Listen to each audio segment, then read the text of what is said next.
Copy it. Yes, I will. Where's the recorder? I can't either. Hello. Is anybody there at the moment? We've got a couple joining us. I'd love to get some questions coming in to say that we've got some attendees. We've got a couple of people joining us now. We're still going to give it a few more minutes as we have a few more people joining in. So we'll give it a few more minutes as we go live. Please do jump into the questions to have a chat and put your questions down and let us know. Yeah, excellent. Hi there. Great. We've got some some interaction. So let us know that we can that everyone can hear me and you can see the screen as well. And we'll kick off very, very soon. Excellent. So we've got a few more people coming in as well. Excellent. And we will make sure that the recording should be available towards the end. So we've had a couple of minutes after 9 and we've got some confirmations that we can see things. So we should kick off in just 1 or 2 more minutes as the numbers are still just ticking up a few more attendees. Yeah, great, excellent. Hope everyone's doing well. Right. Can you make sure that my video is live as well? Oh, I don't think I'd pull you there. I might go get you. Yeah, cool. Excellent, no worries. All right, well, so we might kick off with the presentation. So, welcome everybody for joining. The main purpose of today is to get your environment so that it is protected against 80% of cyber threats and specifically in the Microsoft environment. Now, where did we get this 80% of cyber threats from? This is from some accurate recent statistics that are coming from recent studies from 2020, where 80% of hacking related breaches of security are from stolen and reused credentials. So what we're going to really focus on today, one of the key takeaways is actually going to get your passwords protected today. And we're actually going to go through 7 different actionable securities that you can do to reduce your the threats to your environments actionable today in this session. And we'll also go through a number of other settings that you can take away and prevent your environment from being attacked. So I also just wanted to show you some of those other core findings from recent studies, that 94% of malware is delivered via email. So while some of the other things that we'll go through today are going to be how to protect your emails from spam and malware and malicious attacks. We're going to talk about how to prevent against phishing attacks because they account for more than 80% of reported security incidents. And a phishing attack is when, it sounds a little bit like phishing, but what it means with a PH is where people are trying to pretend to be somebody else. So an example of that would be where the CFO sends, pretending, cyber criminals pretending to be the CEO and sends the CFO an email saying, hey, can you send these an invoice to this bank account details. So they'll actually jump in there, send those emails, try to get you to click on those links and pretend to be people that they aren't to jump in your email environment. And that last statistic there is saying that more than 60% of employees actually use the same passwords across multiple work and home applications. Now, I'll be very surprised if people on this call aren't guilty of that, because I know I sometimes am. and a lot of people are, but using the same password for your work where you're very secure and you want to keep that data really, well locked down, and then having the same password for your Facebook or something that is less secure. If that other system is hacked, then you're also putting your work environment at risk. And that's a really common thing. So making sure that even if somebody does get your password, that your work environment is still locked down is something that we're going to have a look at today. So the agenda for today, and we're going to relate your securities environment, your Microsoft environment's security to something that's a little bit closer to home for everyone, and that is the actual security of your house. So that's what the little house analogy is for. And I'll relate each of the 7 securities that we're going to go through, the different features, to specific real world scenarios of how those relate to securing your home in the same way that you secure your work environment. So the agenda for today, we're going to focus on this. We're going to go through the agenda, the introduction, and some of those other features. And this section now will be about 15 minutes, and I'll go through each of the different elements.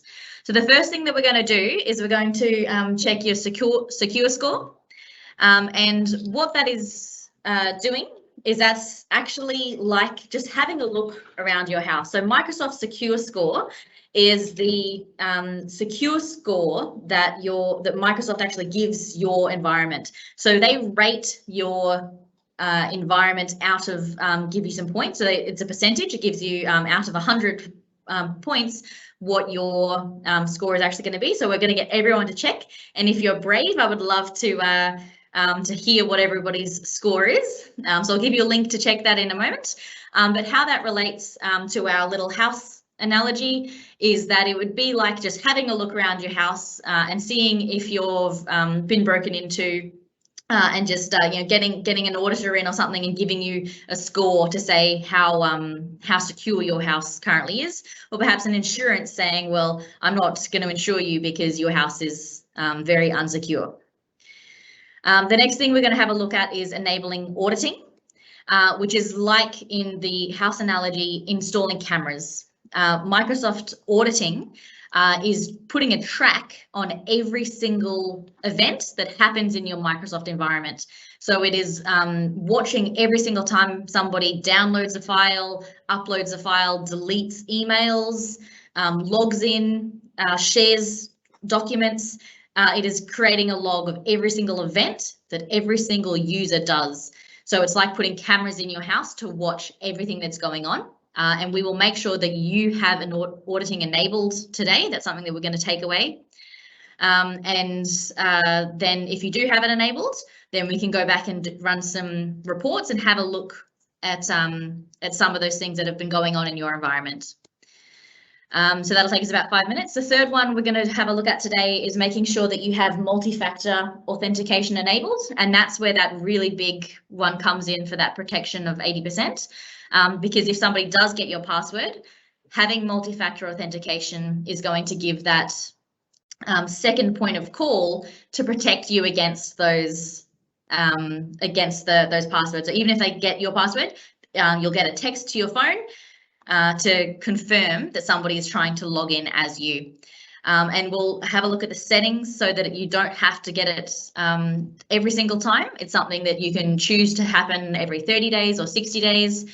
And it's only going to affect certain times. So we'll have a look at those settings. And in our house analogy, that is like putting bars on your windows, because even if they, they have the can get access to your house, we're making sure that there's not other ways that they can get in, and then there is that second level of security screens that's stopping them from getting access.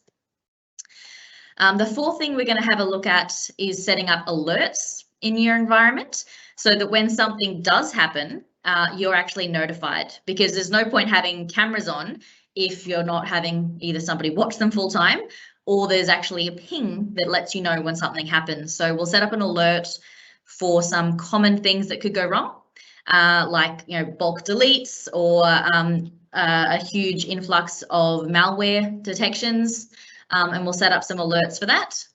And similarly for our house analogy, that's like having an alarm in your home. So if something goes wrong, if somebody trips those alarms, and if somebody gets in, you can have that alert set up. And that'll take us about 10 minutes as we go through that, and you'll actually get to set up an alert today. The fifth thing that we're going to have a look at today is actually to check for any legacy authentication in your environment. And we'll explain what that means and how to check for those, and ignore the TLS 1.3DS now. I'll explain that when we get to it. But we're pretty much just going to check if any of your devices are old, or if your users are logging in a way that is unsecure, because having old devices provides a back door into your environment, as there are new ways that are more secure to access your information. So the newer your devices, and if they're all up to date, then you know that they're the most secure way of getting access to your environment. And if they're not using the most secure modern way of doing it, then they'll be using the old way, and that's not up to date. And it means that cyber criminals have the ability and have more time and have more resources to develop ways to attack those vulnerabilities. So wherever possible, we want to block those ways of authenticating, because they're no longer supported. But if you are using your old devices to access that, it's probably something you would want to look at. So today we're going to check if you have any old devices accessing, and then we can make a list so that you'll know how which devices need updating, and you can have some actions to move forward with at the end of this. The sixth thing that we're going to go through today is checking for forwarding within your environment. So a really common cyber attack method is where criminals will get access to your environment, and then they will sit and wait, and they will actually set up a forward from your emails to theirs. So even if you lock them out, even if you kick them out and change your password, they still get a copy of all your emails. So we'll go in and check for any of those, or at least give you some resources so that you can check those after the fact. And we will give you some actionable tools on how we recommend to block those from happening ongoing. And in our analogy, that would be like, somebody coming into your house, and every single time you got a letter, they would be robbing your mailbox and sticking that out the, copying everything and sticking it out the window. So we want to avoid that. And the last thing we're going to go to today is the EndPoint Manager, which is something we didn't cover last time we did one of these events. And that EndPoint Manager is around the device management in Microsoft. So it's a really fun one, and we'll take a little bit longer on that one. We'll talk about how you can actually manage your devices in Microsoft. We'll talk about some of those policies, some of the security settings in there, and what it actually means for the Enterprise Mobility Suite. And in the where's my icon? And the analogy of that is actually just having a background check of every single person who enters the house, so that the device that's checking your environment, the computer, the phone that is accessing your environment, you need to know what's on it. You need to know where it's been. You need to know who's using it. So it's about ensuring that the integrity of the access is known no matter where that device goes. And then after that, we'll do some so all of those 7 points will actually go through the admin center, and I'll take you through real-time settings, show you where in the center in the admin center they are, take you through what that looks like, how you can use it. And then we'll come back to PowerPoint for that last bit and run through some other settings. I think there's 5 or 6 just things that we'll talk about, some settings that I think you should be aware of, and some additional costs that might be relevant to some of those add-ons that really can provide some real ROI of security benefits. And then we'll go through Q&A. So I'm expecting that throughout there'll be plenty of questions. I hope there'll be plenty of questions. It'll give me something to talk about. So please do keep those fingers typing and add questions into the questions bar. I'll try whenever I see them to comment to answer them throughout. But there'll definitely be a dedicated time to address those at the end, where we can have some meaningful chats backwards and forwards to talk about those. And then we're also going to ask for a quick survey. It's just like a 1 minute how do we do survey, and a thank you and a chat together around to wrap up. So that's the agenda for today, and that's how we're tracking for time. So without further ado, I will jump straight into Secure Score. So yeah, no questions so far. So now this is a interactive element, so I would like everybody to actually follow along. So Microsoft's this is our Microsoft landing page. I've just gone to office.com and logged in as me. Hopefully everyone has two screens or can split it and they can have two things happening at once. But if we, if not, perhaps just kind of watch along and then you can jump over if you can't have both screens open at once. So this is the Microsoft landing page, and as you are an admin of your environment, you've got the little grey A, which will take you to the admin center. Now, Microsoft do change things around from time to time, and in the admin center, we have these extra detailed admin centers down the side. Now, four of them we're going to go into today are security, compliance, endpoint manager, and Active Directory, which is some of the backend AD, which is the user list stuff. So those are some of the places that we're going to go to today. We will go into the Exchange Admin Center as well, and Exchange is the emails. So those are some places we're going to have a look at today. But Microsoft changed the way that it used to be security and compliance merged together, and they have split them. And some of the navigation between them is a little bit odd. So I'm just going to paste a link, or I'll get Natasha to paste the Secure Score link directly into the announcements for you. So if you have a look at that announcements, there should be a published there from Natasha there. So if you click that Secure Score, you will land on this Microsoft Secure Score page. So if you can, give Natasha's a thumbs up if you've got that. You can just thumbs up once you're there. And this Secure Score is the first element that we're looking at this morning, and it is how Microsoft actually rate every environment out of 100. So it's a percentage. Now, every number is different, and it does actually give you and no one, I've never seen 100%. The highest I've seen is about 60, 70. I've seen a couple like 85s, but most people are around the 20, 30%, and we try to aim to get people over the 50. Now, if your score is really low, like 18% or lower, that's okay. Don't get too worried. It's not that uncommon. And if you want to feel a little bit better about yourself, if you change this little include, change it to current license score.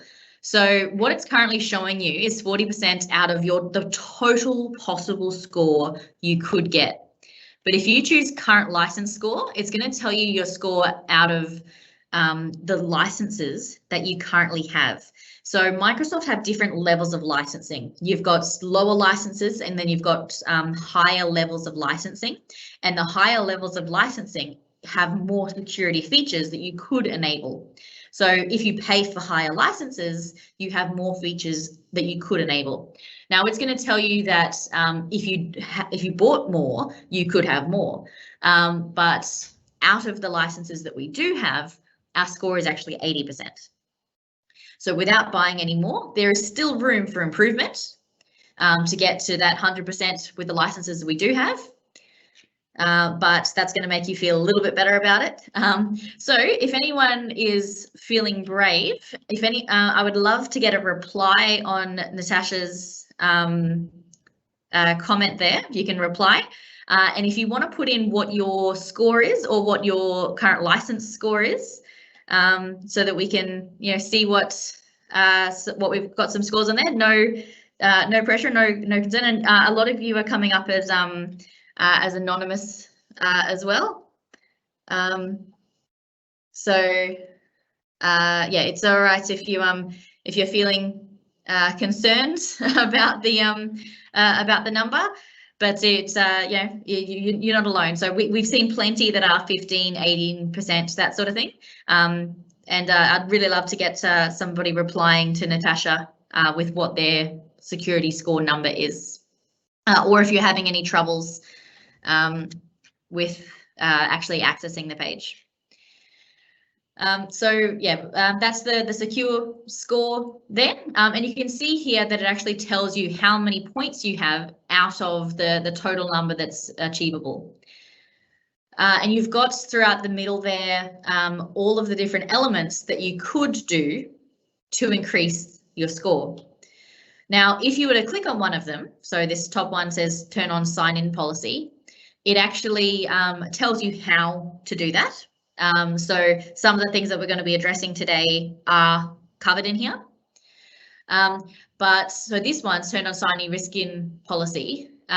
This actually requires a Azure Premium 2, which is something that will be on the list a little bit later. But it is a paid license. So we actually don't have the license required to use this feature.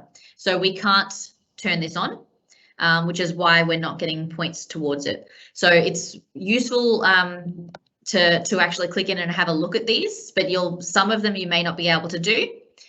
But if you go back and have a look at some of those improvement actions, you can see the ones that that you are able to do straight away. So this product column tells you what you need to be able to do them. So when we where'd my mouse go? Cool. If we just go back to so we were on the overview before. This improvement actions shows the full improvement actions. The last tab across the top of that is secure score is metrics and trends. Now this is really valuable because it actually tells you where you sit in relation to organizations like yours. So again, that'll make you feel better or worse. And again, it shows you here so that other organizations of a similar size and industry to us sit around the 24%.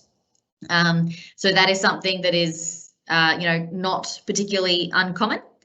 And perhaps if you're not brave enough to put what your score was in, you could maybe reply to Natasha's comment and just say whether or not you were above or below your comparison of trends. Because hopefully a lot of you are above it, but some will be below what your organizations like yours are. So if you can just reply to Natasha there and say is 12, something like that. See if you can reply. And then so we can you can actually compare that and you can see the trend of how it's gone up and down over time as well. Now these at the bottom here, this risk acceptance, this is actually going to change based on decisions you've made about that information. So if you've actually gone and on these improvement actions, you can make decisions about them. So if you choose something and say, we're going to plan to do this, or we're never going to do this, we accept the risk. So you can get it off your list. You're never going to do it. You can accept that risk. And if you accept a risk, then it's going to appear on your metrics and trends to say that you've acknowledged you're never going to make this change, and it'll stop telling you to do it. So you can go through that improvement actions list, make decisions about what things you will do, what things you won't do, and what things you accept as risks, and you'll see that trend change over time of what you're willing to accept and as your points change. So that's the secure trend. And the secure score is, how your security is actually is ranked. On the admin center, that's throughout the security. There is also a compliance score that Microsoft gives you. So if you were to have a look from your admin center and you clicked on compliance, then you do have a reports.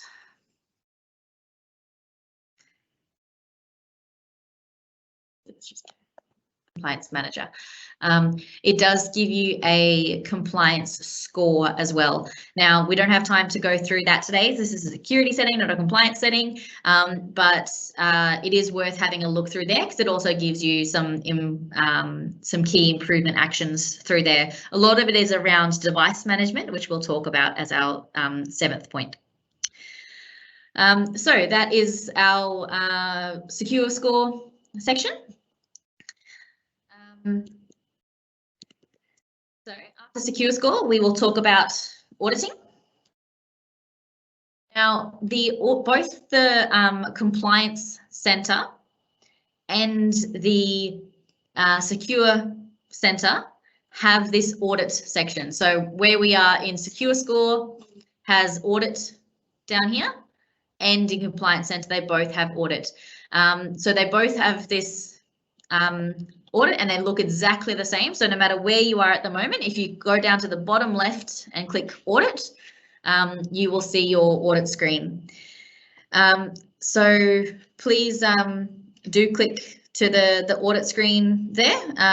Tash, can you make an audit announce, say, go to auditing so that we can get some likes on there to confirm that people are actually making it to the auditing okay.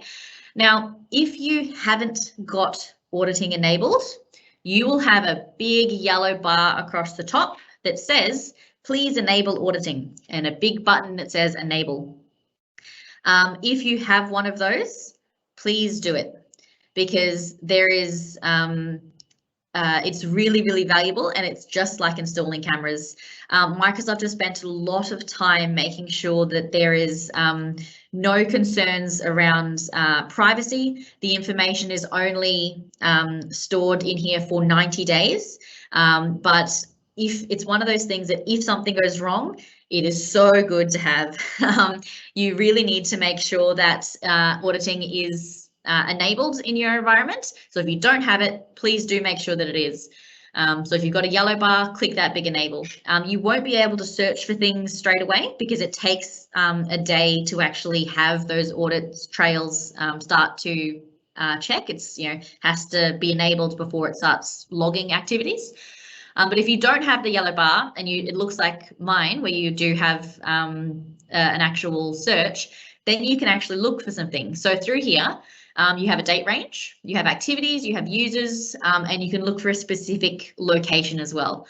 So for example, if you click on the activities, these are all the things that the audit logs checks, and it is a huge list, and it is searchable. So if I just say delete, for example, then even within deleted, I can look for deleted files, I can look for deleted folders, I can look for deleted list items in SharePoint, links, groups, sites, emails, policies. I can look delete users groups. There's so much. So even just on the word delete, the list goes on forever. So I'm just going to look for deleted files that I have deleted in the last week. And I'm going to search for that. So if you want to run a quick search and we'll have a look at what comes up, try not to do the date range too long or tick too many boxes, because it'll take a little while to produce your results. So I'll just refresh to bring those down.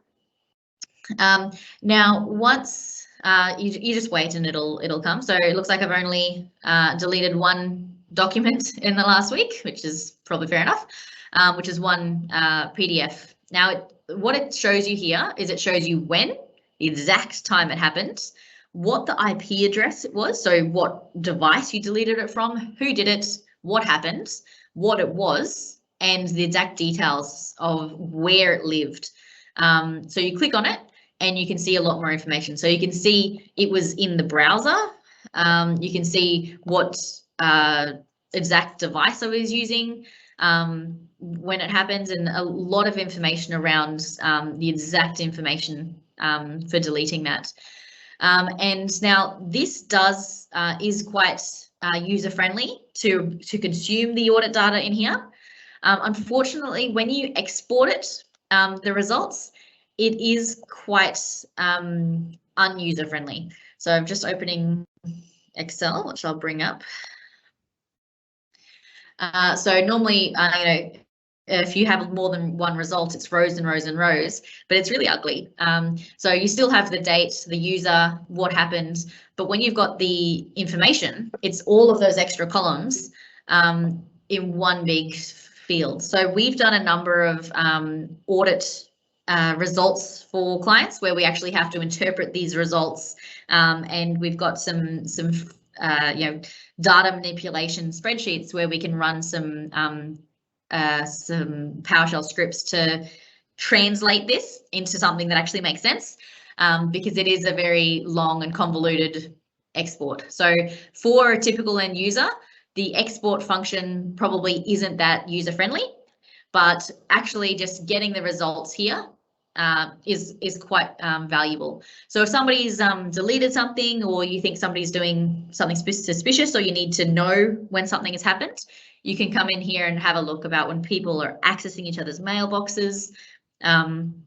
If something has happened that you just want to check, about all copied files, anything like that, you can get a full list of those within a date range and particular users, or at a particular site. So you could look at just the sales site, for example. And that's just a typical, so you could search for a term and it would find any site or folder that contains that name. So that's the audit results. It's very, very valuable, and it is used in some of our other features that we'll talk about just a bit later. But make sure you have it turned on and come and check it, because one of your secure score recommendations is actually that you check your audit log weekly. So just opening this page and running a search every single week, so just once a week, will actually get you points on your secure score. So it's just about a habit thing, seeing that you are actually looking at things. So that is the auditing. The next thing we're going to have a look at is multi-factor authentication. It is our favorite one, and every single client we talk to, we don't talk enough about multi-factor authentication. So multi-factor authentication you can get there from a number of different ways. At your user list, so this is back at the main admin center again. So just when you click from your Office page and you click your A, you get to your admin center. You have your user list on your side, and individual users, this full list of your users, you have multi-factor authentication up the top. Now, with multi-factor authentication, I don't recommend that we enable it today for all your users if you haven't, because it does affect their user experience.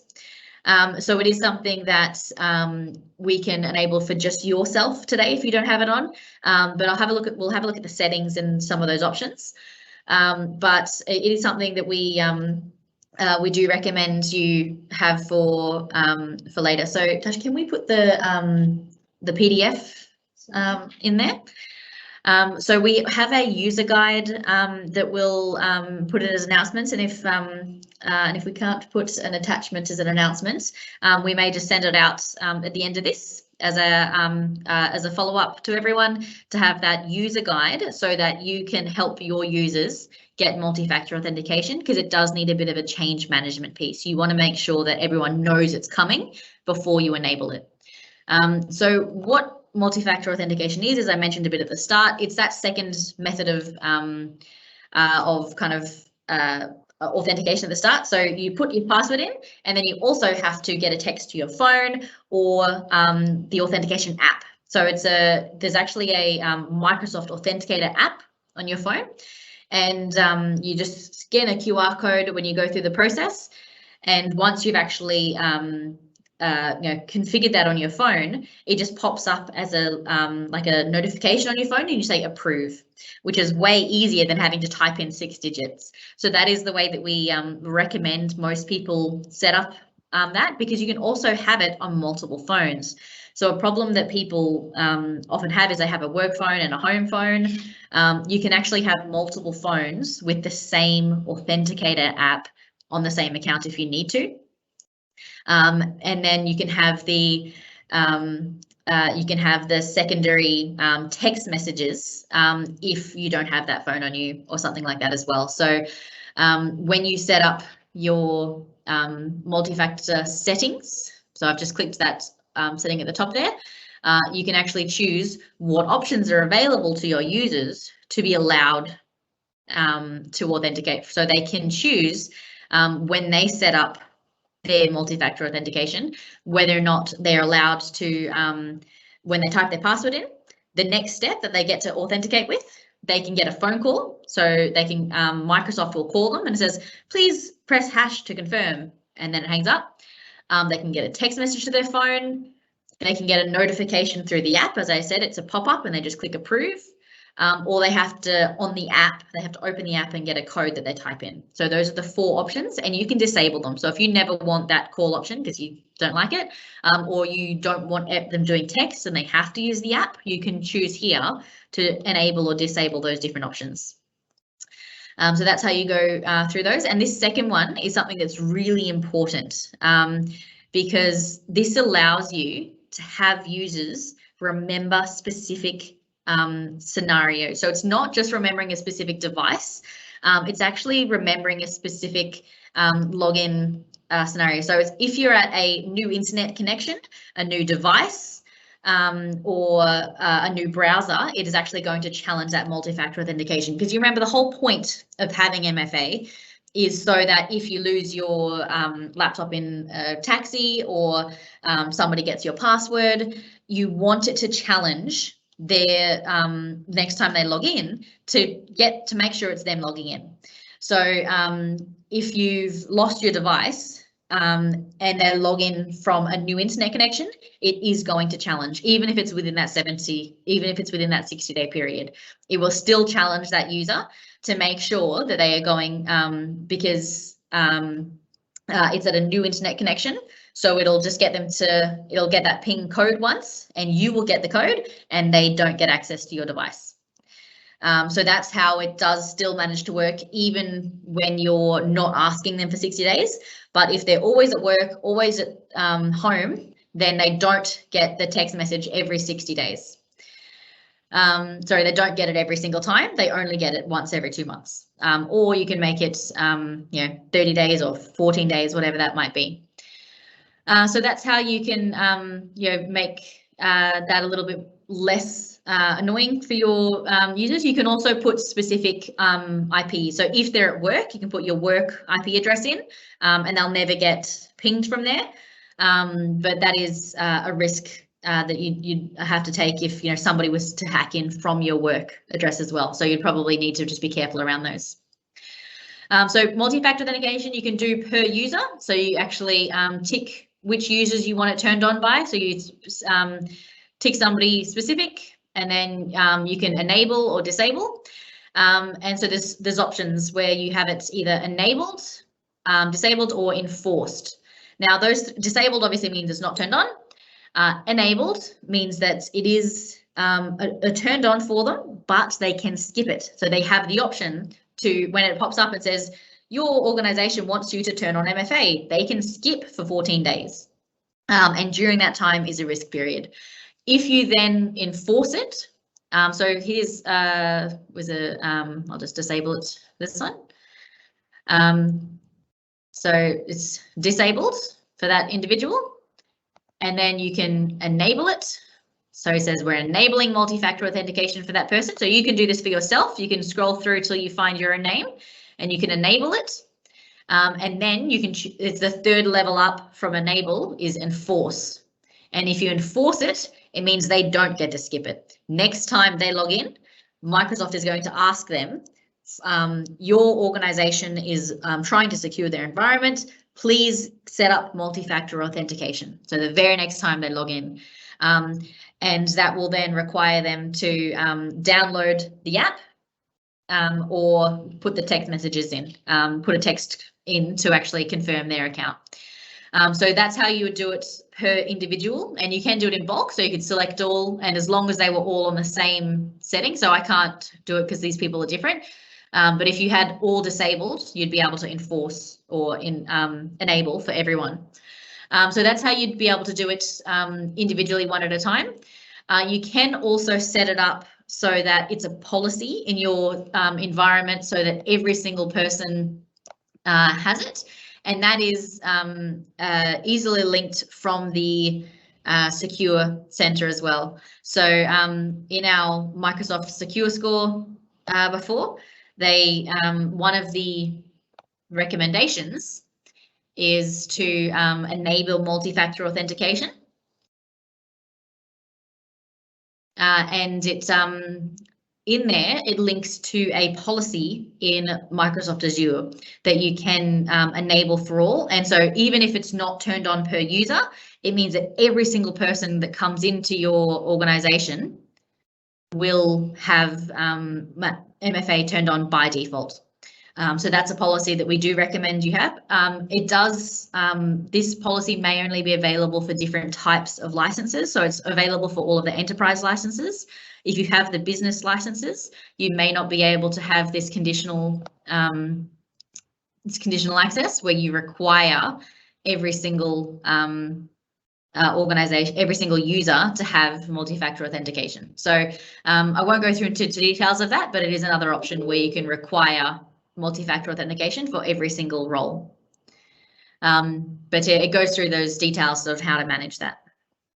So as long as you have AD Premium 1, which comes with the enterprise licenses.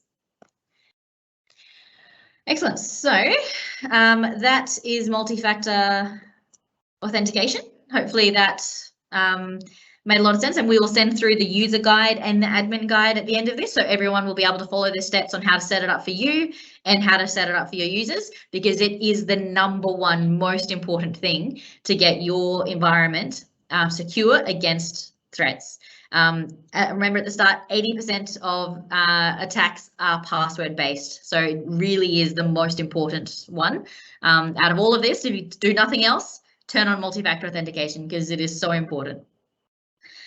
All right, the next thing we're going to have a look at is setting up alerts in the admin center. So let's have a look. We'll just go back to Secure Center. So when we're in the Secure Center here, we can have a look at the policies and rules on the left.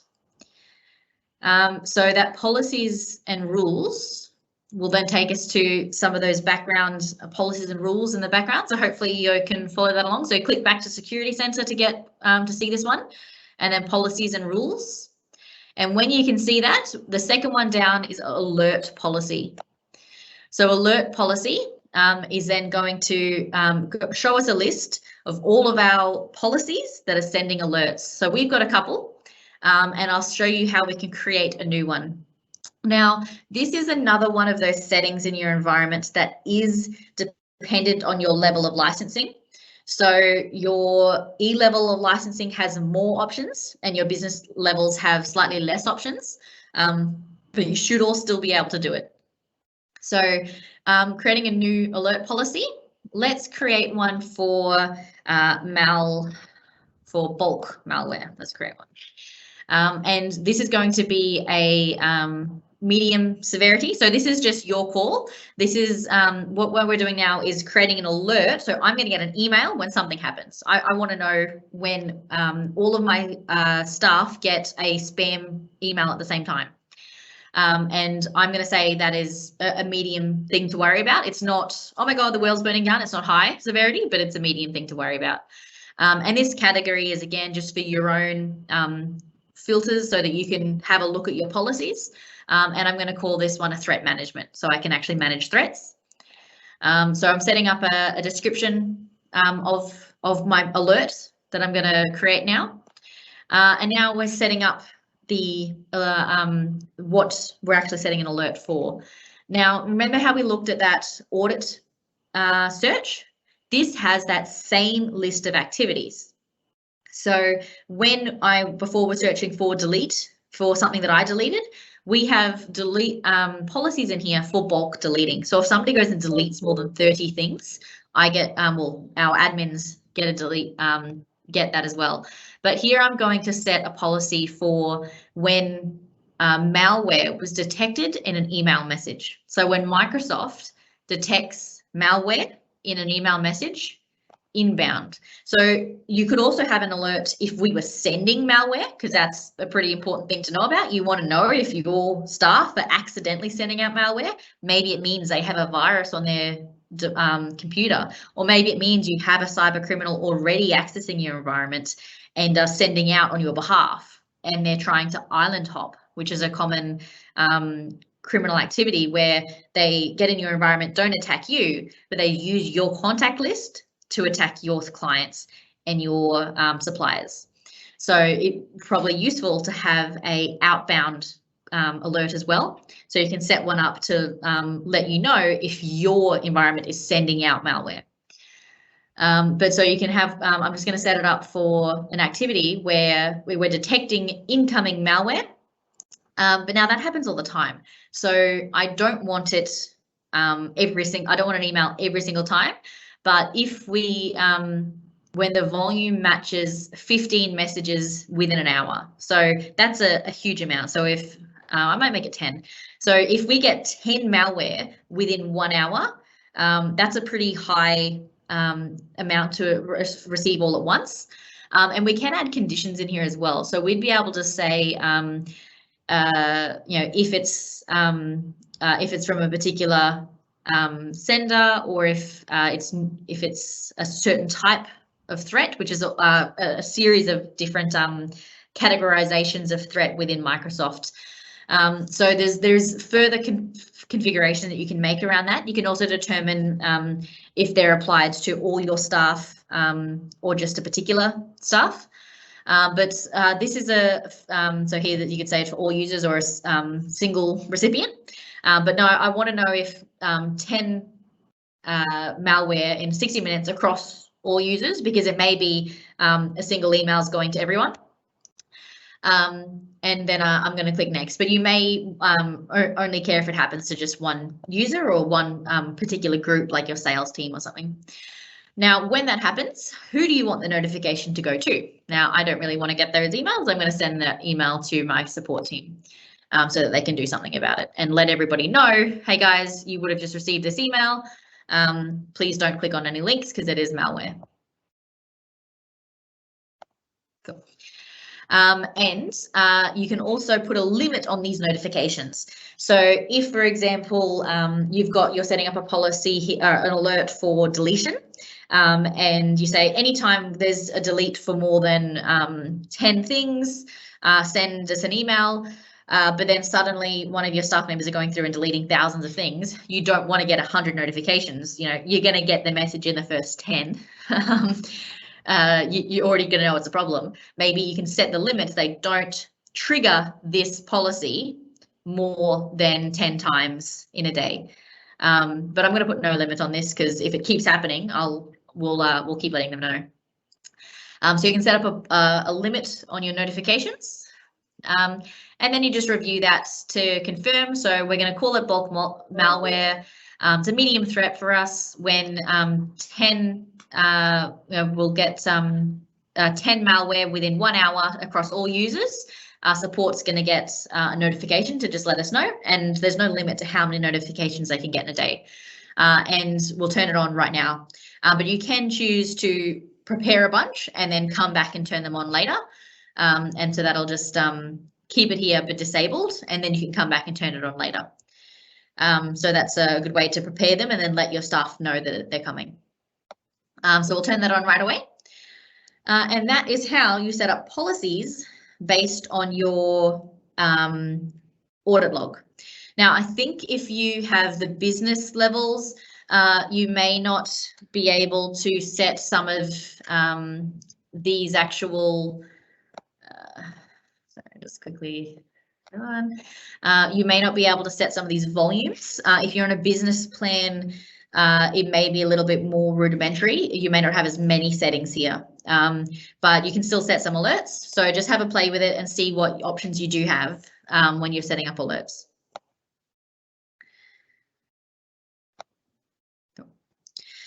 So those are the alerts, how you can set the bulks. You can also then have a look at your current alerts. We've got a few in there, the different categories. You can search them. So if I have a look at for malware, you can come up and see that we've already got a few. Malware within SharePoint is a big deal, and you know, we've got a number of things across that. So you can have a look at the policies that already existed in there. A lot of you should have some default out of Microsoft already. So that is how you can have a look at your alerts. Please don't forget to be adding some questions across these. Has any? No, we're all got some. Cool, excellent.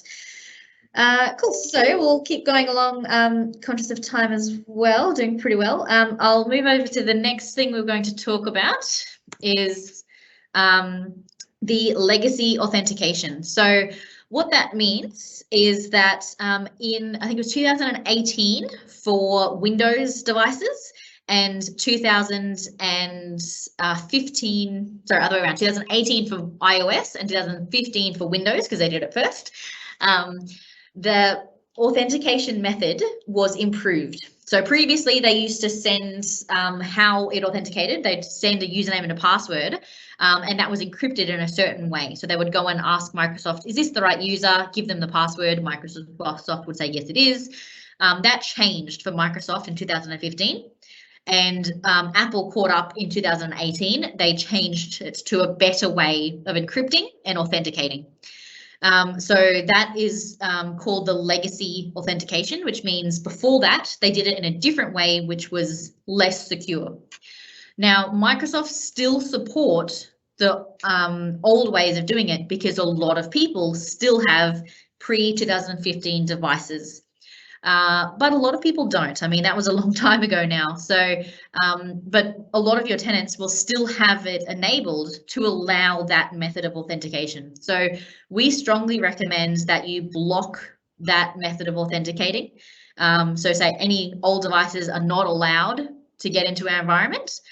But before you do that, you need to check if any of your staff are using any old methods of authentication. So to do that, we have a Trust Center link, which Tash will paste in there for you. Excellent. So please thumbs up that new link in there, so the Trust portal, which is a different link because it's actually a different sort of system outside of the admin center that Microsoft goes and checks. There are ways to do it in the admin center, but this is by far the easiest. I've just checked ours. We can see that we've got no one using it, but I think I pulled up one of our clients here who I think was, and it is de-identified, so you won't know who it is.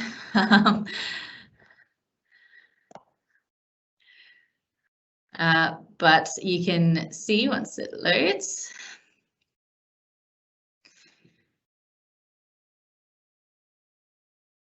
That they do have staff who are accessing their environment with old devices.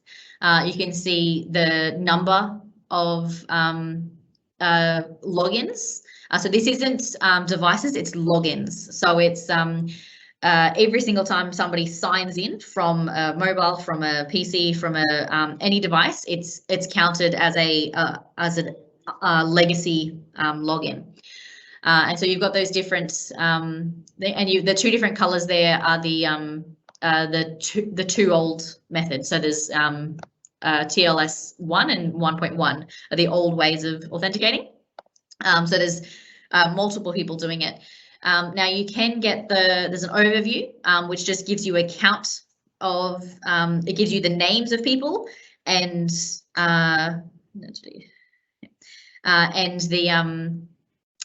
the actual devices. So, and then the next one is the individual, the last few dates and some details around who they are, what actual devices were that logged in. All right, let me just pull that down here to hide the name column.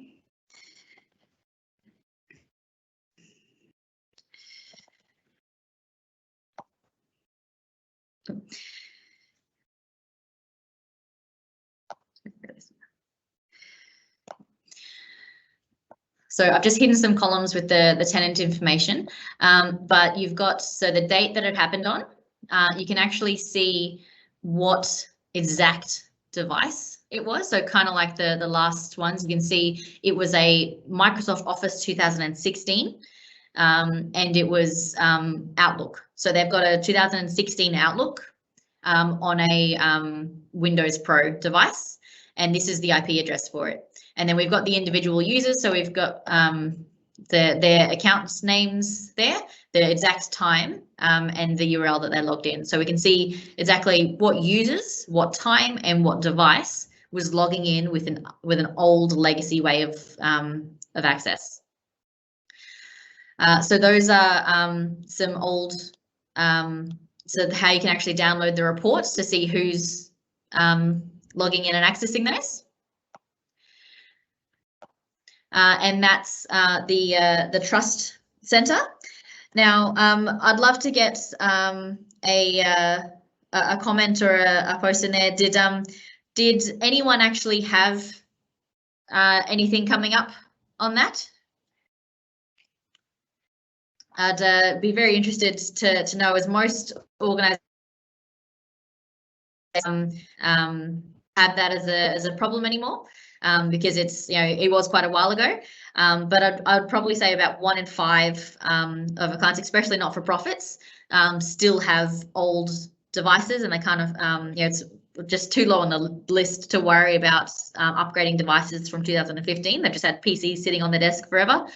But it is a real security risk because the old methods just aren't being updated anymore. Microsoft aren't caring about that method, which means there's been years and years for cyber criminals to develop ways to actually attack those methods. They're already more unsecure, but just like you need to update your Windows more regularly, they have had so much more time to attack those methods. So if you can block them, we really should. So if you don't have any, then we do recommend that you actually block those methods of authentication, and you can do that in a few ways. So when you're in your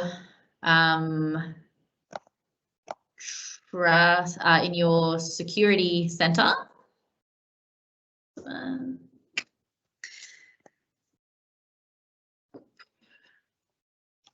sorry, let's go back to secure score. Cool. It does show you how you can disable those. There is a improvement action that says ensure that you don't. It'll give you some points towards your if you're not relying on TLS. It'll give you some points if you're already doing that. But then you can also disable legacy authentication and block it from happening at all. So that is a action in there. I'm conscious of time, so we can move on from there. But there is also then a PowerShell script that we can run to force it from being locked. So it may not be something that you'll be able to do yourselves as easily, but we can definitely help you to make sure that if you're not using any, if your trust center was blank, then we'll be able to block that for you. Or we can send you a link to PowerShell if you've got some internal IT teams who are able to run PowerShell scripts. Excellent. So moving on from legacy, the next item on the list before we get to Endpoint Manager is the forwarding rules. So as I mentioned briefly at the start there, a common tactic for cyber criminals is to get access to your environment and then put a forwarding rule on. And one of our, I remember getting a support ticket a couple of years ago when I was first doing support, probably would have been 6-7 years ago now, but they said, well, we weren't getting any emails, and we couldn't figure out initially why they weren't getting any emails. And it was because the criminal who'd gotten in and forwarded everything to themselves had forgotten to tick a box, and the box would be was actually deliver it to the inbox and forward it to me, or just redirect it all to me. So the cyber criminal who was attacking them missed a step. And that's how we identified that they had been hacked, because no mail was being delivered to that inbox.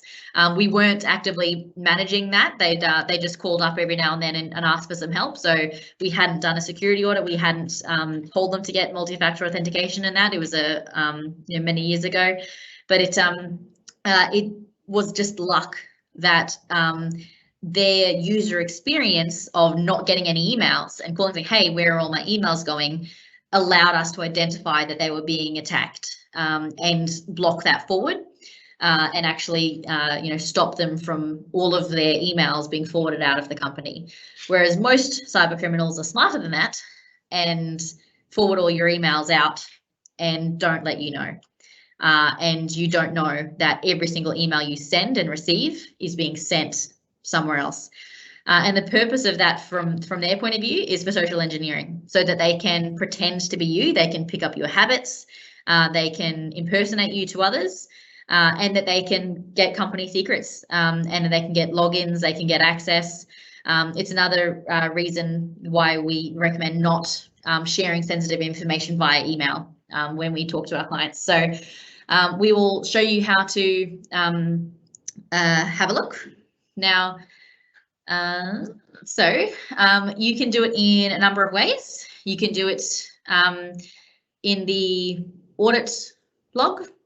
So you can go in and have a look for any activities where forwarding has taken place. So that's one method where you can just check and see if there are any in place. You can also, and this is to see if there are any already.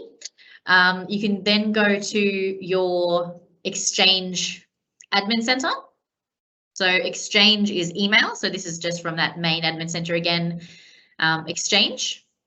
And in the admin of Exchange, there is a tool called, sorry, we'll go to the new, Microsoft likes to update things. So this is the old Exchange. I'll just jump to the new one so that this is more timely. It'll keep for recording.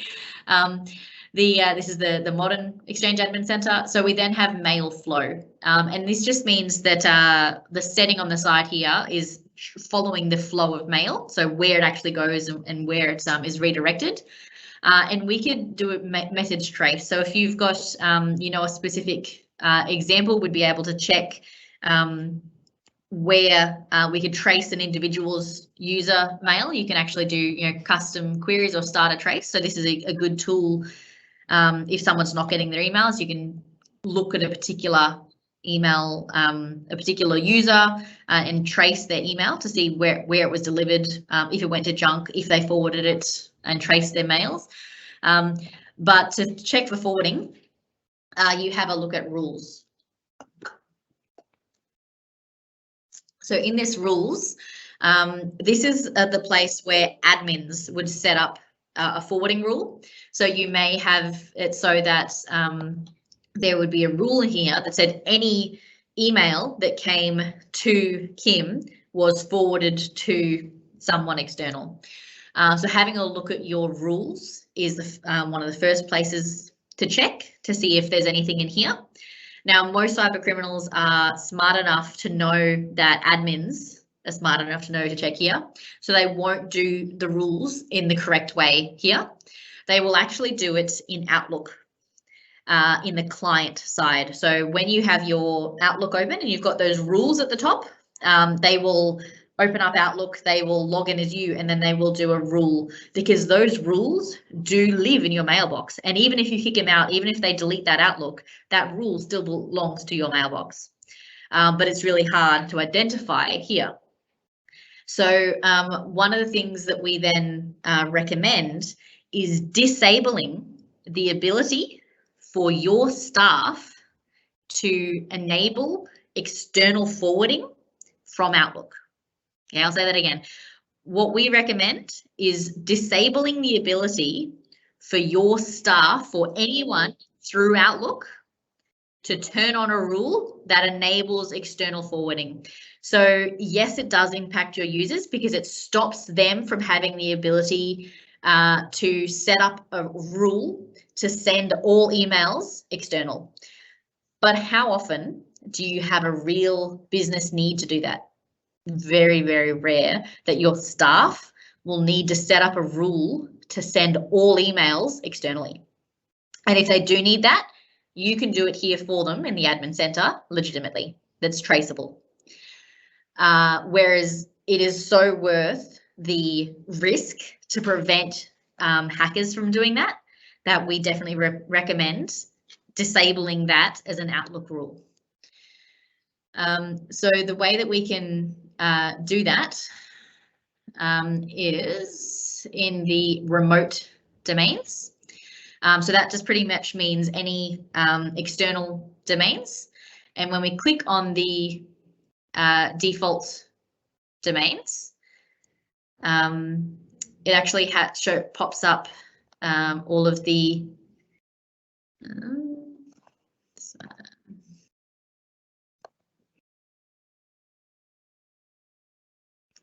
so I'm used to the classic one. See where the button's gone. Mail flow, remote domains, default. So it's message reporting. Sorry, automatic replies allow automatic forwarding. So disabling this. So it's the same message center. I'm just seeing what the button's called in the modern one.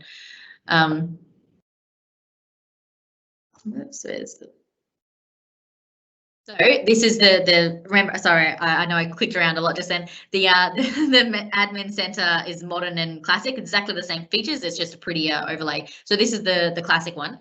But in mail flow remote domains, you have the ability to click on the default and then say don't allow automatic forwarding. So remote domains means external. So this doesn't stop your staff from setting up rules. They're allowed to set up rules that work internally. They're allowed to set up rules to say forward everything from Twitter over here, forward anything of that. They're allowed to control that in their own domain, but they're not allowed to set up automatic forwarding to external domains.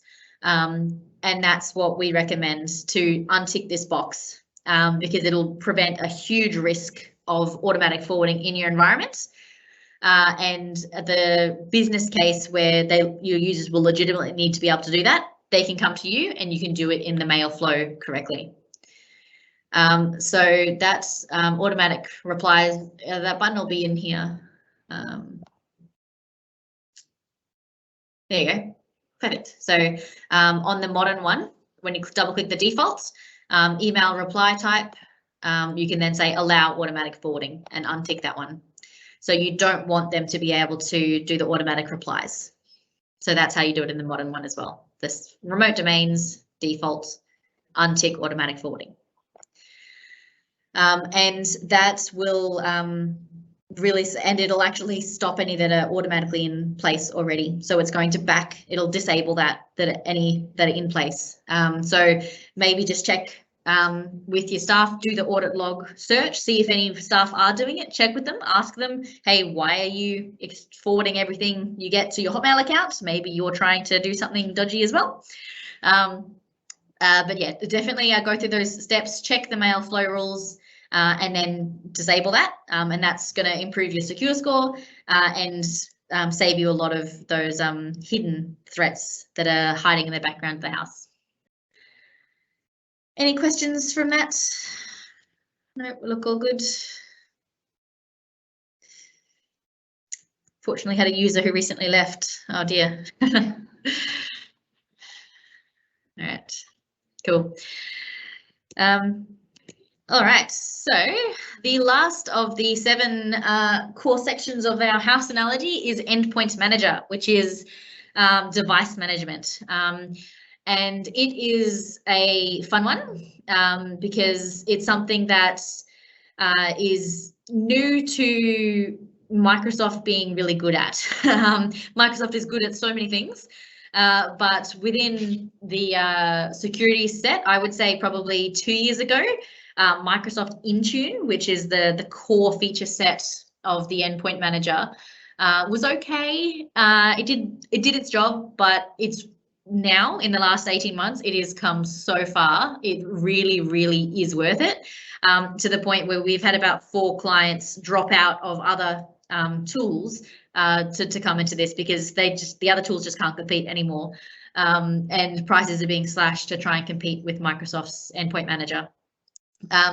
It allows you to have to manage all of your staff's devices from a single point in the cloud. Now, we don't have our devices managed, but I did pull up one of our clients who do, who I did check with first. So let me just start it here.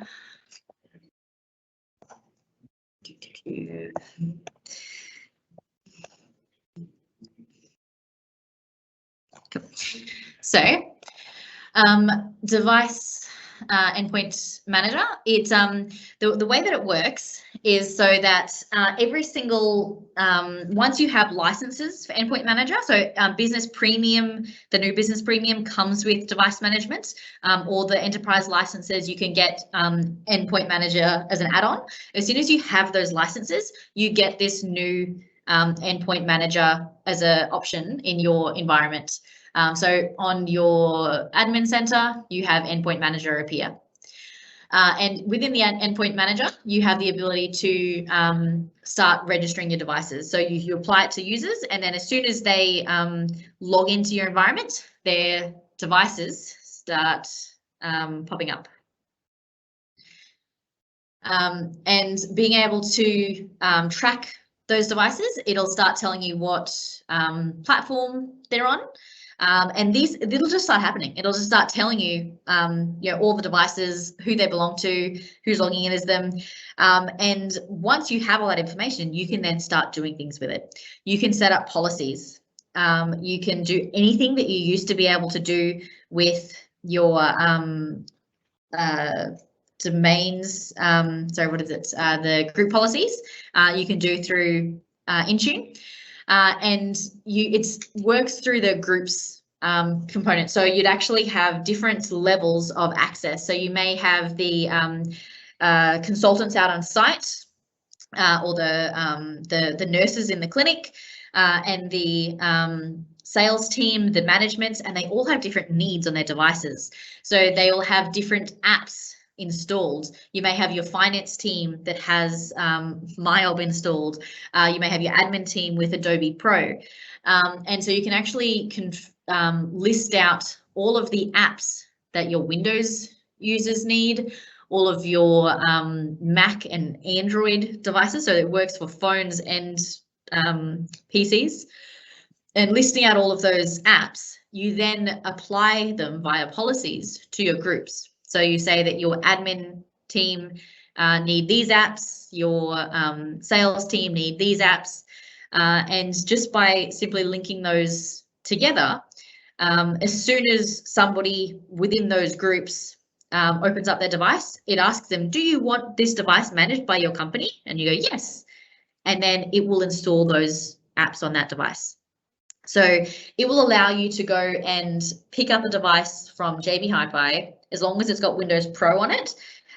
You log in for the first time, and it will install all of your company managed apps that you add in here. So you've put in here your apps. You can say all the Windows ones, I want all of the different apps in here. So you've got non-Microsoft apps like so you can have Photoshop and Chrome and anything that Microsoft has never heard of. You can actually upload your own. So you can upload your own exe file for them to download directly. So as long as you have the ability to install those apps, you can tell Intune to install those on the device for you. And once you manage it all in here, their licensing, so it'll install Photoshop, but if they don't have a license for Photoshop, that's kind of managed separately. They'll still need to log into Photoshop, but they'll have it installed. So it's about the device management. It also then runs security on the devices. So you've got the ability to run antivirus, disk encryption, firewalls, and it's also does things like checking for the if your recycle bin is full. It'll has the ability to have the timeout screen, set your desktop, set the default browser. So you've got your SharePoint homepage that we've built for you as your single point of truth as soon as you come in and land. You can configure everything to do with the device. And when it comes to the different devices, so let's say if we jump onto, let's add a new device. Actually, no, let's add a new app, an Android app. Sorry, what's we going to do before?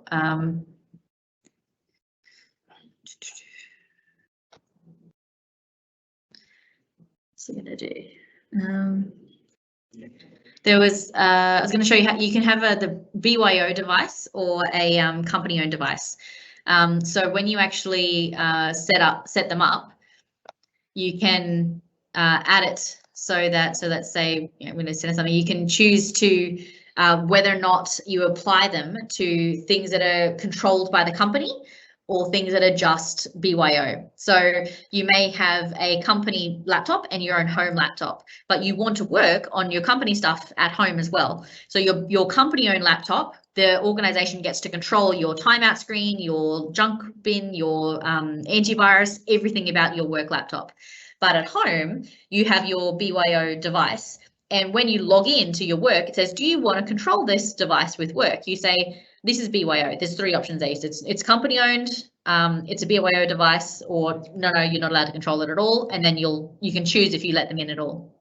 If you say it's BYO device, what that does is it actually gives you a small app on that device that it acknowledges it as a BYO device, and it comes up in your devices that you have logged in as a BYO device.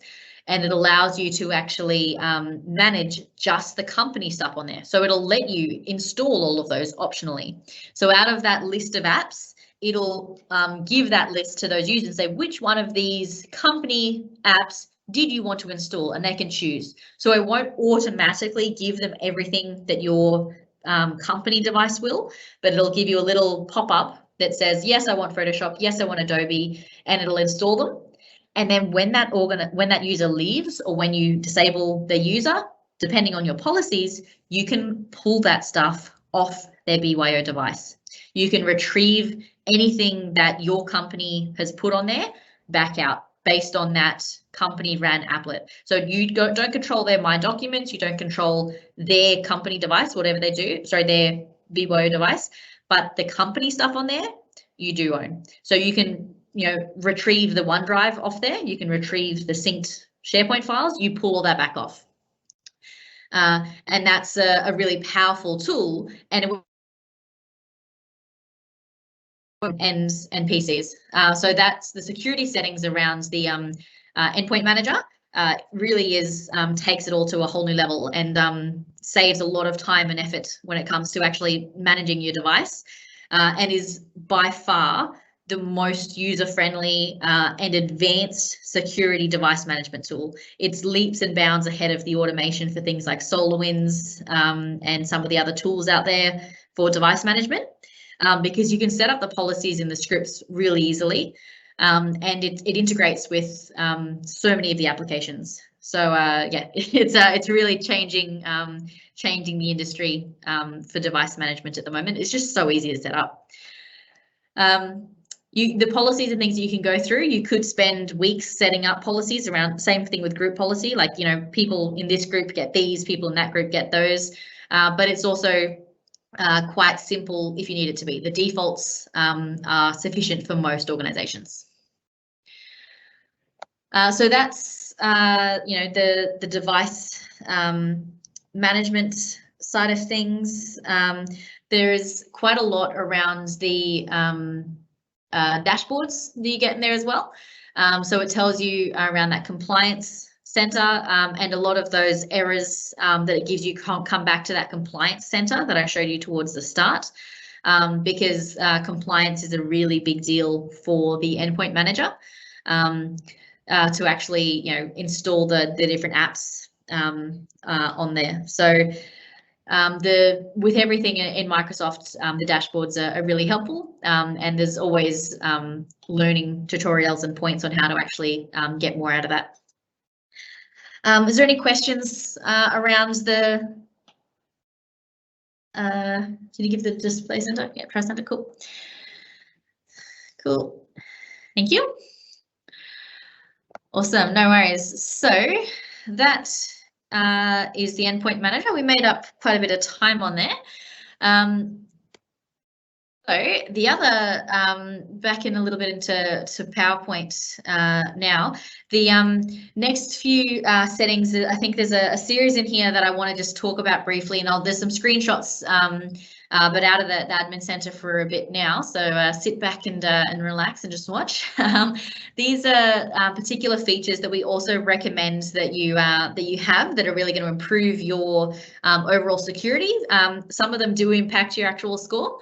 But the first one is actually using the limited security roles in your Microsoft Center. So that means when you have your users, you actually have the ability to set limited user roles. So most organizations will have users and then global admins, and that's it. You either are a user and can't see the admin center at all, or if you are an admin, you get God rights. You can see everything. But what we recommend is actually giving demigod rights, and that is having rights to things like just the Exchange admin center, or just the SharePoint admin center. So having the ability to just limit what they're actually getting rights to is a really big benefit, because it means that you actually have the ability to reduce risks and not give so many people God rights to actually make use of those. And further down on this screen, you can access this when you click on a user and then say roles. When you're giving them admin rights, you may just give them support rights, and that means they can log tickets with Microsoft, but they can't do anything else. And if you scroll down on that screen, there's a number of really specific things. So even within Teams, you can actually say they get rights to see the dashboards or the policies, but they don't get rights to see usernames and things. So you can get really granular, like for admin, for users, they can reset passwords, that sort of thing. Now that is free. You can go do that now to make use of that feature, and it's you know, greatly recommended as well. And that leads on to the second one as well. So we recommend that you have more than one, but less than 5 global admins. So to check how many you have, when you're in your admin center, if you go to users, active users, and then over on the side, there's a little filter button that most people may not know about. But if you click on that filter, there's all these predefined filters, and one of them is global admins. And that's actually going to reduce automatically to show you how many of your users actually are tagged as being a global admin. So global admin is that God right mode. They can do absolutely everything. and it's showing you how many there are. So we really want that number to be more than 1, but less than 5. And the reason for that is that you want a point of failure. So you want to not have all your eggs in one basket. You don't want it to just be one point of failure. So if one person gets attacked, you need to have a second in. And so quite often we're a global admin in an environment, but we definitely recommend a internal key IT person or a power user being a global admin as well. But we don't want more than 5 because that then increases your risk of more people likely to get attacked and more points of failure, because if they're attacked, then your whole environment is at risk. So that's that sweet spot of numbers.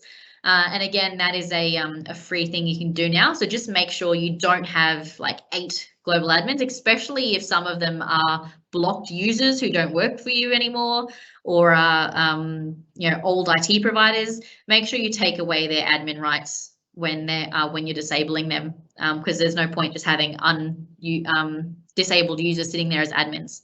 So keep that number between 1 and 5. The next thing that we recommend you do is actually have self-service password reset. Now, that is something that is in a recommendation from your Secure Score as well. So there'll be a link in there, and we'll send out some links towards the end of this that has a link directly to do that. But it is just you click yes, and I wasn't going to get to do it directly today because it does impact your users. So again, just like multi-factor authentication, perhaps you can do them at the same time, it does pop up to your users. So if you turn on self-service password reset, it just means that if your users lose their password, there is a button that allows them to, I forgot my password, and reset it themselves. And when you enable that, the next time they log in, they're going to have to provide a different email address, like their own Hotmail account or something, or a phone number. And the reason for that is obviously if they need to reset their own password, they have to get a link or a text message so that they're confirmed who they are to give a new password. So it's kind of like multi-factor authentication, that they need to verify who they are in another method. So when you tick that yes, allow self-service password, it does ask for more information. So we do recommend doing those 2 things at the same time. And once you've turned that on, they'll get those settings. And the reason that that's really valuable is because it stops passwords going backwards and forwards via email and or sticky notes on your desk. Because if they forget their password, they will email you or call you and say, hey, I forgot my password. And you have to go set it for them. So it's also going to save you time in resetting passwords all the time if your staff can do it themselves.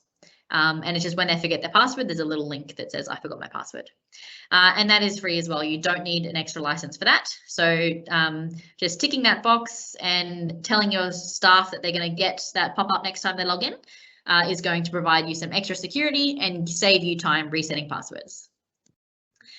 The next one we recommend is to not allow your users to grant consent to unmanaged applications. Now, what does that mean?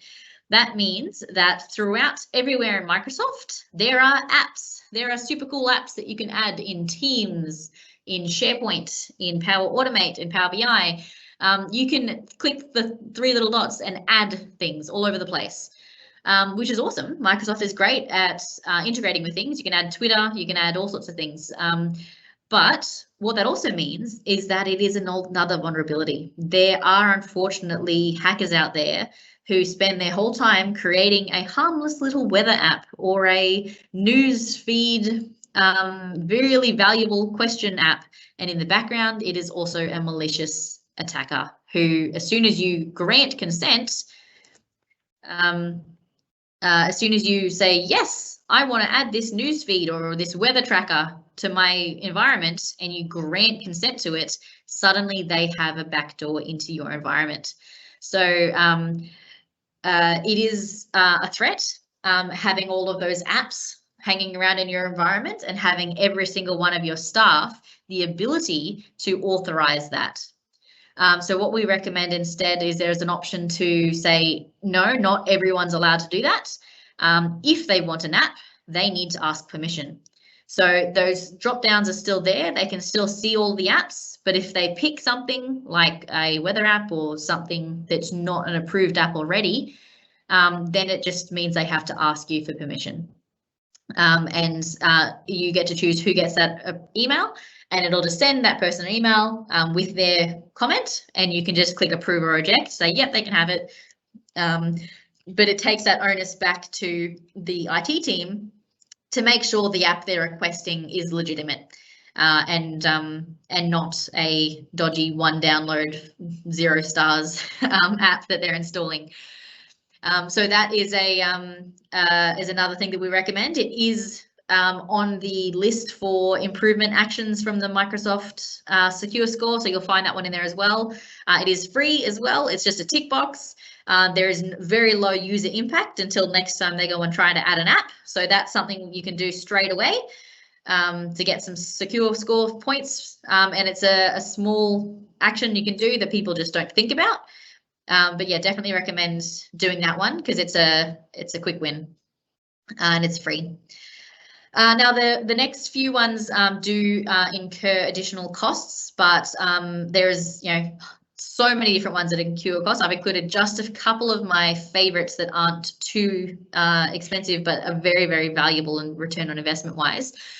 So this one is called the Windows Defender for Office 365 Plan 1, which is a bit of a mouthful and vague compared to what it used to be called, Advanced Threat Protection, which I liked far better. But Advanced Threat Protection, or Windows Defender for Office 365 Plan 1, is the concept of checking your links and your attachments in your emails. So every single time you get an email, like a phishing attack or a malware attack, Windows Defender for Office 365 Plan 1 checks them to, and it has 2 different policies. So it has a safe links policy. So every single link that you get via email, it replaces in the background with a safe link. It still looks like this, it still looks like a normal link, but when you actually click it or when you hover over it, it actually looks like this, a safe link. So it replaces all your links with safe links. And the reason for this is that a common cyber criminal technique is that they will actually send a legitimate link to you to get past your spam filters. And once it's in your mailbox, they then redirect it to a malicious site. So that it's already got past your spam filters, it's in your spam, it's in your folder, it's in your mailbox, and then when you click it, it takes you to a dodgy site. So what Microsoft does instead is they replace the link that checks it every single time. And if, since it's gotten through spam, it's been redirected to a malicious site, it will tell you so. And it will recommend that you don't go there. So it checks the site, it shakes that link out in a sandpit environment to confirm that there is no hidden malware, there is no hidden downloads behind that link, and it does not let you go there if there is a hidden download or the site is deemed as unsecure. So that is the safe links policy as part of that. It also has a safe attachments as part of that. So the user experience is that as soon as you get an email, every single email with an attachment, it takes an extra 30 seconds. So you get the email and then your attachment, you can't open it straight away. It says ATP scan in progress. That might change soon because it's no longer ATP, but that's what it says at the moment, where it scans your attachments. And if you do click it, it'll give you this message. It says, we're just making sure it's safe.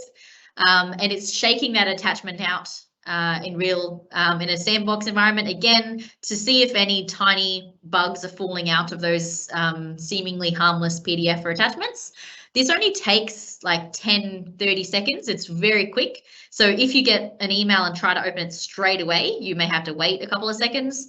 But I would say 9 out of 10 times you get an email, you're not going to open it within 30 seconds anyway. So you won't notice the difference of that delay. But if it does find that the attachment is not safe, it will show you that it is blocked. And again, you won't be able to open that attachment. in all of those times, it I very rarely see that because most attachments are safe. So it doesn't impact, and it's a very low rate of false positives because it's just seeing if anything malicious is attached to that. So it doesn't flag for macros or anything. It's pretty good for real attachments. It's only for those malicious ones. And like everything in Microsoft, it does give you a beautiful dashboard that you can actually track those threats and tells you how many domains have been swooped, so how many have been faked, and overall how many attachments have been blocked for all time across all environments, and just in your environment, how many threats have been detected. So in the last day and a half sort of thing, you can check how many threats have been saved. So there's a great little automation. Now that's got two plans, plan 1 and plan 2. Plan 2 has the graded reports and the threat tracker, and that's $6.90, but just the links and the attachments you can get for only $2.75 per user per month. So you can mix and match those two, and you can get it for just some users. So if you just wanted like your sales team or your management team to get them, you can have just some users with those. The people who are actually communicating are more likely to get those, or perhaps your less savvy users who may not be aware to not click on dodgy links. Because that's the main purpose of that is to protect you from links and attachments. But it's a really, really valuable tool and definitely worth the cost. The next one that we recommend is data loss prevention. And what that means is it prevents your company from losing data. So it's really for protecting sensitive information. It does automatically predict certain fields, so credit card details, tax file numbers, personal identifiable information. There's a whole bunch of automatically so you can say financial information or personal information that it'll identify. And then you can choose what to do when it identifies that policy. So it will look for this information in Outlook, so in your emails, in SharePoint, in all of your files, and in messages in Teams. And then you choose, well, what do you want me to do when I find sensitive information? And you can choose, do I just want to show a policy? So I just want to tell people, hey, this information is sensitive. And they go, yeah, I know. So you just want to identify that there's sensitive information.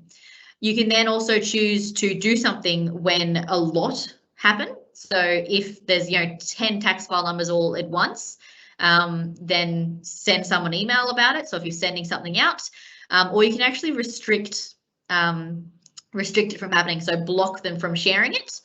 Or what you can actually do is you can actually request them to give a business justification for why they're sending this information out.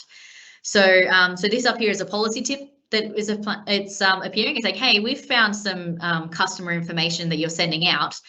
This is deemed sensitive. You can choose to override it. And they're saying that I do agree that it's sensitive, but I'm going to send it anyway, and they're going to override it. But the beauty of that is that it is, of course, tracked and it's auditable, and you can see the user is choosing to go around company policy. It's not they didn't know, they were definitely warned, and they specifically clicked override the company policy to send this. So it does allow for that false positive reason if, say, it's tax time and you're sending out legitimate reasons. But it also, gives you that auditable reason and holds staff to account as to why they are sending sensitive information out of your organization. So data loss prevention is really popular, especially around in the finance sector or not-for-profits. And again, Microsoft gives you a lovely dashboard, tells you where it's identifying sensitive information in which different applications. And then it also tells you where things have been sent out. So it's just identifying, oh, we found 220 sensitive informations in OneDrive, but then also it'll shows you when it was sent out, not just where it was identified. So data loss prevention is $4.20 per user per month, and you get to assign those assign policies to different types of information. So different types of things have different labels and gets different policies against them.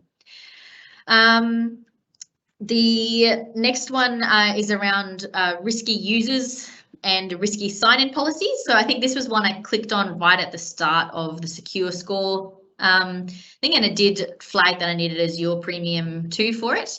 But it's super cool because what it does is it actually flags both risky users, which means if a user is doing something that the algorithms deem to be risky, it will flag it.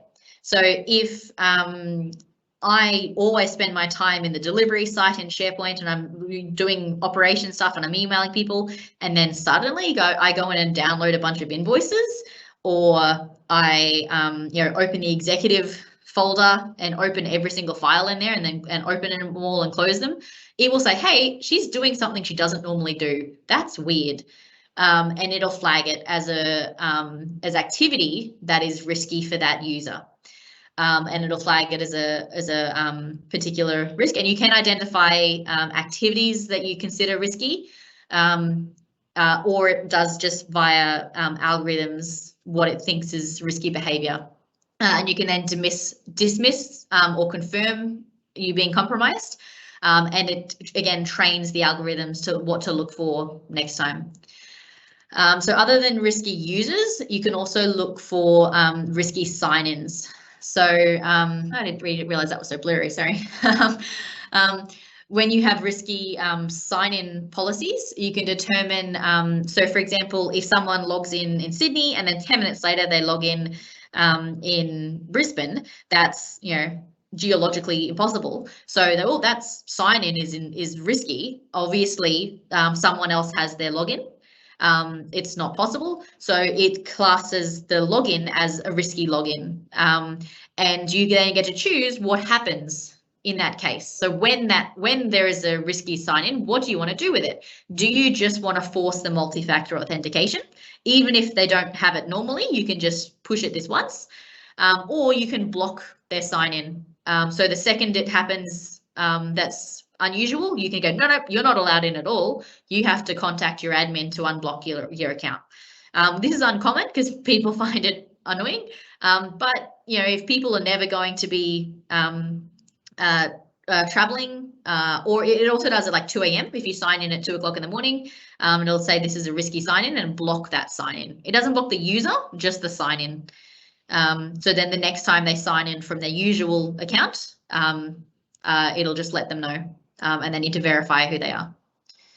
So that's the risky user and risky sign-in policies, and that is comes with Azure AD Premium 2. Azure AD Premium 2 has heaps of other things other than just this. So this comes with that, but AD 2 comes with that and a whole lot of other stuff. So that $12, you'd get a lot more for it, but it's one of the higher plans of information protection. But those are some of the winning things that people actually really like to get that plan. So that's coming towards the last 10 minutes of the session there. Is there any questions that anyone has so far? I hope there's been some valuable learnings and that people have definitely, well, hopefully learned something from today. Have we managed to record that we'll be able to share the recording out? Yeah, excellent. So we'll definitely share the recording as well as some of those the guides for managed for multi-factor authentication. And we'll also share the links for today, so the individual links that we've shared, and we'll also share these links to each of those individual places that we went today, so you can do it in your own time to get back to that. So please jump into the questions section to add any questions. And before you go as well, while you're adding some questions, I'd love if you could jump to the, can you paste that forms link in there as well? I'd love if you could jump to the a survey just to see if you enjoyed today's session or if you learned anything. So please do give us some feedback. There's a QR code there you can scan on your phone to do the survey, or Natasha will paste that forms link in there, so you can just click it and do it on the desktop. There it is. But otherwise, please do add any questions or comments that you've got. If not, you can definitely reach out to us directly after this, and happy to answer any questions about your particular security needs or about anything that we covered today.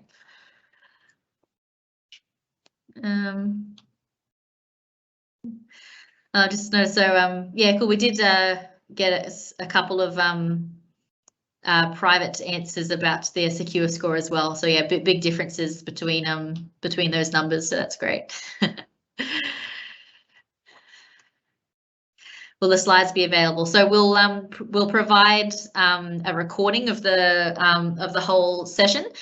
If you'd like, we can do the slides specifically as well. A lot of it was in the admin center, so it was just the recording, and because a lot of it's animation as well. But so there's not really all that many slides.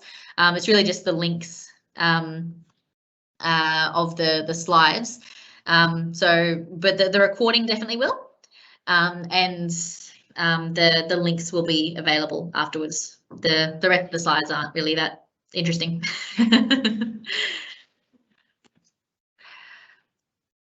Any other questions at all? If not, feel free to reach out directly after this, and I hope that we've got some answers to the response. So we've got some answers coming in. There's Tash. You can have a look.